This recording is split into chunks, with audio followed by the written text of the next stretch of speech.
بسم اللہ الرحمن الرحیم۔ اسلام نے جو ہی اپیل فرمائی تو اپیل کے دوران ابو بکر رضی اللہ تعالیٰ عنہ جو خلیفہ بلا فصل ہیں، حضرت عمر رضی اللہ عنہ اور دیگر اصحاب رسول نے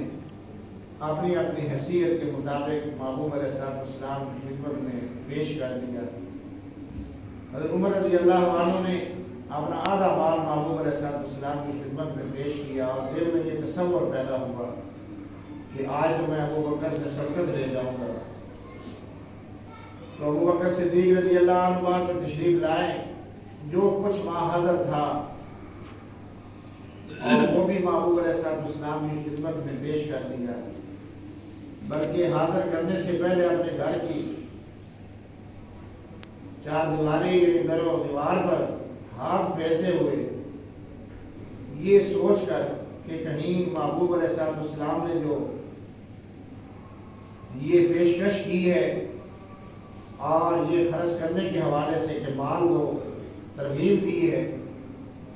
تو اس میں کہیں میری گھر کی کوئی سوئی بھی نہ رہ جائے دیوار کے ساتھ اٹکی ہوئی۔ یہ محبت تھی، یہ اخلاص تھا، یہ لگن تھی محبوب علیہ السلام کے ساتھ۔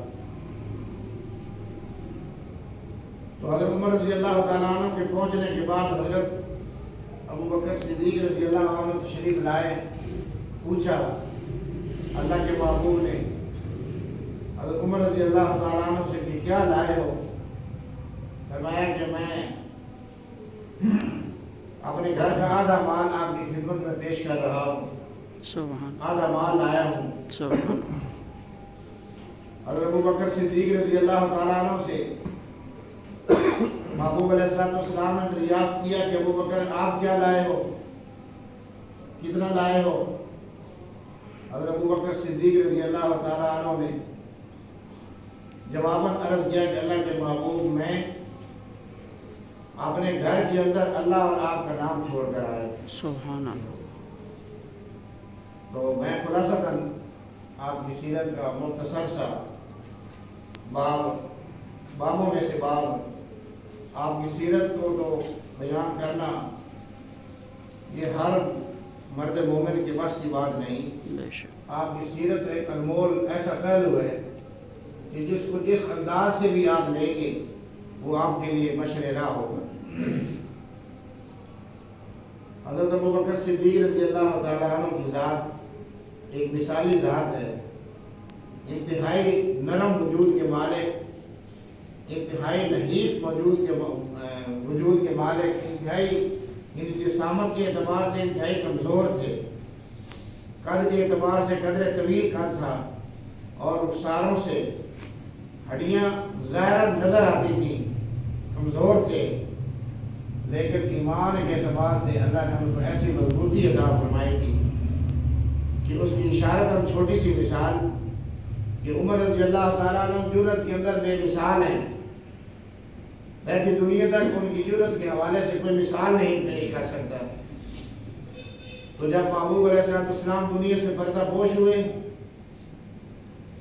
اور اسامہ کا لشکر رضی اللہ تعالیٰ عنہ جو مدینہ منورہ کے پڑوس میں وہاں ٹھہرا ہوا تھا اور محبوب علیہ السلام نے ہی اس کو ٹھہرایا تھا، اور پیارے محبوب علیہ السلام اسی حال میں دنیا سے پردہ پوش ہو گئے۔ اب سوال یہ تھا کہ یہ لشکر واپس آئے مدینہ منورہ کی حفاظت کے لیے، یہ جس مقصد کے لیے پیارے محبوب نے تیار کیا تو ادھر جائے۔ تو بڑے بڑے جیل صحابہ اکرام نے ابو بکر رضی اللہ تعالیٰ عنہ کو مشورہ دیا کہ حالات گمبھیر ہیں، حالات ناساز ہیں، مخالفین سر پر آ جائیں گے، تو مدینہ منورہ کی حفاظت کے لیے اس لشکر کو یہیں روکا جائے، رکھا جائے۔ تو ابو بکر صدیق رضی اللہ تعالیٰ عنہ نے انتہائی اختصار کے ساتھ حضرت عمر رضی اللہ تعالیٰ عنہ کا گریبان پکڑ کر جھنجھوڑا کہ عمر زمانہ جاہلیت میں تو اتنا بہادر تھا اور آج زمانہ اسلام میں اتنا کمزور کیوں؟ جس لشکر کو پیارے محبوب نے تیار کر کے وہاں کھڑا کیا تھا وہ وہاں سے ہی آگے جائے گا، مدینہ نہیں آئے گا۔ اور میں ابو بکر اس وقت تک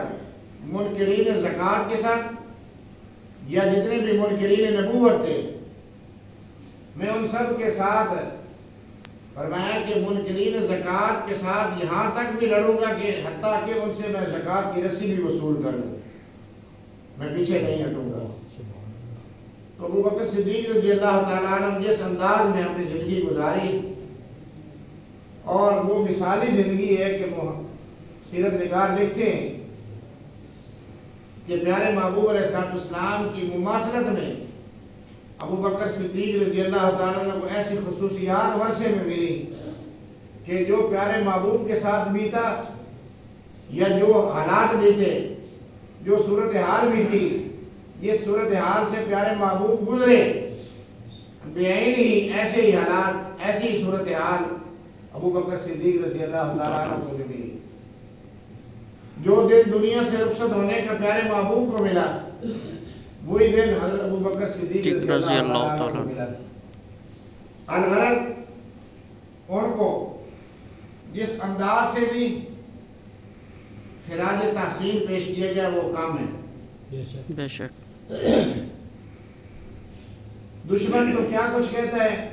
کہ صرف لالچ کے لیے ساتھ ہے، اقتدار کی خاطر ساتھ دیا محبوب علیہ السلام کا، حالانکہ جنہوں نے آزاد مردوں میں سب سے پہلے کلمہ پڑھا، سب سے پہلے محبوب کا ساتھ دیا، اور مکہ کے چوراہے کے اندر مارے کھا کھا کے بے ہوشی کی حالت میں گھر لایا جاتا ہے، ہوش آتا ہے تب بھی بجائے کچھ کھانے پینے کی یا دوائی لینے کے سب سے پہلے زبان سے جو الفاظ نکلتے ہیں کہ میرے محبوب کا کیا حال ہے، سبحان آقا اللہ، نامدار علیہ السلام کا کیا حال ہے۔ ایسی والہانہ محبت، ایسی والہانہ عقیدت، پھر اللہ نے ان کو یہ اعزاز بخشا، یہ کسی صحابی کے ورثے میں نہیں کہ 3 نسلیں ابو بکر صدیق رضی اللہ تعالیٰ عنہ کی حضور علیہ السلام کی صحابی بنی۔ سبحان اللہ، یہ اور کسی صحابی کے حصے میں یہ بات نہیں آئی۔ اسی طرح جو بلا فصل کہا جاتا ہے تو سننے والوں کو بڑی اس سے تکلیف ہوتی ہے کہ بلا فصل کیوں کہا؟ بلا فصل تو وہ تھے یعنی حضرت علی کرم اللہ وجہہ، تو جب بلا فصل کا یہ اعزاز بخشا جا رہا تھا اور فرمایا یہ کہ مروا ابا بکر فلیصلی بالناس، دوسرے موقع پہ یہ بھی فرمایا اقتدوا بالذین من بعد ابی بکر و عمر، ایک موقع پہ یہ بھی فرمایا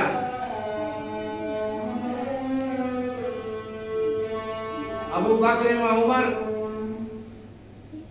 ابو بکر اور عمر دونوں جو ہیں کہول اہل الجنہ کہ جنت کے بوڑھوں کے سردار ہیں، جتنے بھی جنت کے سیدہ کہول اہل الجنہ، جتنے بھی بڑھاپے کی عمر میں جنت میں جائیں گے ان سب کے سردار ابو بکر عمر ہیں۔ اور صحابہ فرماتے تھے کہ ہم نے جب بھی محبوب علیہ السلام کی زبان مقدس سے الفاظ نکلتے ہوئے سنے کسی بات کے متعلق، کسی حکم کے متعلق، کسی مارکے کے متعلق، کسی مشورے کے متعلق، تو پیارے محبوب نے یہی فرمایا میں تھا، ابو بکر تھا، عمر تھے، میں تھا، ابو بکر تھا، عمر تھا۔ الغرض جہاں بھی کہیں جو بھی نوبت آئی ہر نوبت پہ میں اور میرے ساتھ ابو بکر تھا۔ تو اس لیے باری تعالیٰ مفسرین فرماتے ہیں باری تعالیٰ جل جلالہ نے جو فرمایا کہ لقد صدق اللہ رسولہ الرؤیا بالحق لتدخلن المسجد الحرام ان شاء اللہ آمنین محلقین رؤوسکم ومقصرین لا تخافوا فعلم ما لم تعلموا فجعل من دون ذلك فتحا قریبا۔ فرمایا کہ هو الذی ارسل رسولہ بالہدی ودین الحق لیظہرہ علی الدین کلہ وکفی باللہ شہیدا محمد رسول اللہ والذین معہ۔ مفسرین اس میں درمیان میں وقف نہیں کرتے، فرماتے ہیں کہ کیونکہ جس دین حق کے لیے مبعوث کیا محبوب علیہ السلام کو باقی ادیان پر غالب کرنے کے لیے، ظاہر کرنے کے لیے اللہ رب العزت کی ذات نے، تو وہ محمد رسول اللہ کی ذات ہے۔ فرمایا کہ اور ان کے ساتھ جو ان کا ساتھ دینے والے ہیں، ان کی بات پر لبیک کہنے والے ہیں۔ والذین معہ، ان کو ابو بکر کہا جاتا ہے انفرادی طور پہ، اجتماعی طور پہ صحابہ کہا جاتا ہے۔ معہ کہ جو ہر وقت محمد کے ساتھ تھے، انفرادی اعتبار سے ابو بکر ہر گھڑی ہر آن محمد کے ساتھ تھے اور آج بھی ساتھ ہیں، بے شک، اور قیامت کے دن بھی ساتھ رہیں گے، بے شک، وقوع قیامت تک بھی ساتھ ہیں، جی، جنت میں دخول کے وقت بھی ساتھ ہوں گے۔ بے شک، پیارے محبوب نے خود فرمایا کہ سب سے پہلے یہ اللہ نے مجھے اعزاز بخشا ہے کہ اگر میں فخر کروں تو مجھے حق ہے، لیکن فخر کرنا صرف اللہ رب العزت کی ذات کا حق ہے۔ بے شک، تکبر کرنا، المتکبر، یہ اللہ کی صفت ہے، یہ انسانی صفت نہیں، بشری صفت نہیں۔ فخر کرنا بشری صفت نہیں، فخر اللہ کو ناپسندیدہ صفات میں سے صفت ہے۔ تو فرمایا یہ کہ پیارے محبوب نے کہ اگر مجھے فخر کرنا حق ہوتا تو میں اس کا حقدار تھا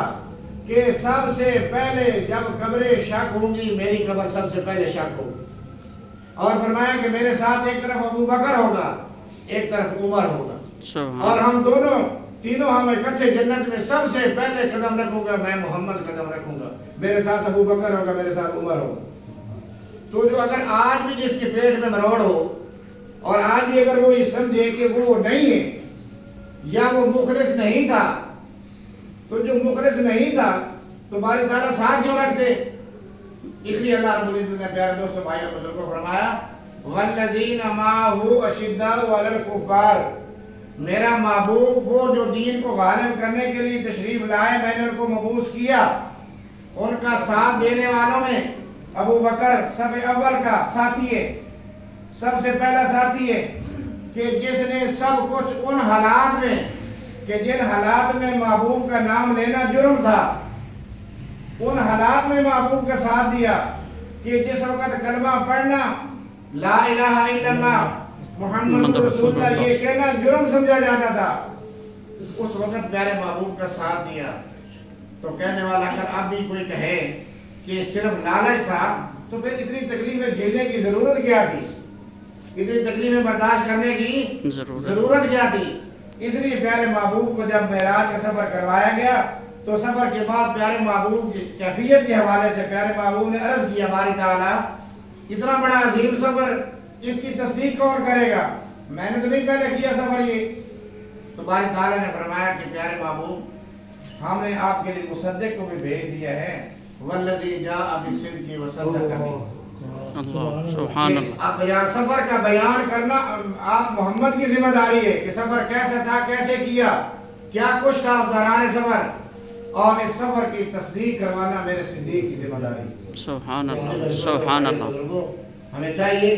کہ ہم ان وفاداروں کے ساتھ ان کی وفا کو اپناتے ہوئے ان کے طرز زندگی کو ہم اپنائیں۔ اگر ہم صرف نام ہی لیتے رہیں گے اور ہم آپ کو بتاتے رہیں گے، ہماری نئی نسل ان چیزوں سے ناواقف ہے، بے شک، ہمارے نوجوان بچوں کو ان چیزوں کو کوئی علم نہیں، جو ننگے سر نماز پڑھنے کو اہمیت دیتے ہیں، سر کو ڈھانپ کر نماز پڑھنا اپنی توہین سمجھتے ہیں، وہ ابو بکر کو کیا خراج عقیدت پیش کریں گے، وہ عمر کو کیا خراج عقیدت پیش کریں گے، وہ عثمان و علی حسنین کو کیا خراج عقیدت پیش کریں گے۔ میں تنقید نہیں کر رہا، میں تعمیری حوالے سے عرض کر رہا ہوں کہ میرے دوستوں اور بھائیوں اور بزرگوں، پیارے محبوب کی ایک ایک ادا کے ساتھ پیار کرنا صحابہ کے ساتھ پیار کرنا ہے، بے شک، صحابہ کی ایک ایک ادا کے ساتھ پیار کرنا محبوب کے ساتھ پیار کرنا ہے، بے شک، محبوب کے ساتھ پیار کرنا اللہ کے دین کے ساتھ پیار کرنا ہے۔ بے شک، پیارے محبوب نے پوری حیات طیبہ کے اندر کبھی سر ننگا کر کے واش روم بھی نہیں تشریف لے گئے، کھانا کبھی تناول ننگے سر نہیں فرمایا۔ اور ہم جو سب سے اہم عبادت ہے، جس عبادت کے متعلق باری تعالیٰ نے کلام مقدس کے اندر کتنا 750 مقامات پر کم و بیش اس کا نام لے کر ارشاد فرمایا ہے، وضاحتاً، اشارتاً، کنایتاً، کہ نماز قائم کرو، نماز قائم کرو، اسی میں تمہاری کامیابی۔ اور یہ سب سے پہلے محبوب کائنات کے بعد سب سے پہلے جس محبوب کے